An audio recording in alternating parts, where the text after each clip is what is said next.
dadkii hore wanaagsanaa markay kala tagaan Soomaaliya abay calafka dhamaaday waa ogtahay ana keeda qadarin weyn ku taalo mar walbana waa ku soo xiriirin doonaa adina soo xiriirin kartaa telefoonka ku furan yahay anytime caawinaad u baahatid waa ila soo xiriirin kartaa mar walba madaxa ii saarantaa sharaf aan leedahay. Thank you Bowe. Wax walba dhamaado waa iska caadi markaas ka warqabayna. Thank you Bowe. dadka hadda markay kala tagaan xiriirkan dhamaad markaysa ada usooba lambara ani leeyahay soo wacan kartid ani adigana waligeed isma war waxa wariyaa lambarkaaga wax falay balaa faalmin badan albaabku waa ku furan yahay gurigana hal galaas ma ka qaadi kartaa hal galaas gurigana waa kaaga baxnay gurigana disgeli asidan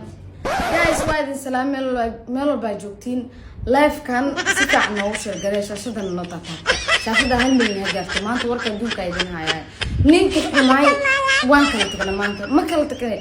dibka aan ku qabo kaliya wuxuu ahaa horta nin fool xun ahaa fool xumadii waxa u sii dheereed kibir ana soo yu kibra soo ila guriga bax yu ii hastaani marka guriga alaabta kaalana mid ana u soo gaday hal xabo uu ku leeyahay malahan taas waxa kaaga si daran faqiir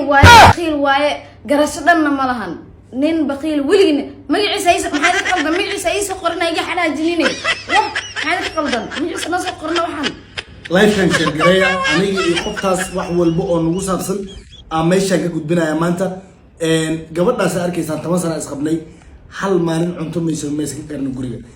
dharkeeda ma dhaqan karto ma aqaan wax ka qaldan dariska maalin walba ka soo tacawinayaan maalintii ugu la yaabka badneed waa maalin mobile ani aan leeyahay xaday ee soo gaartay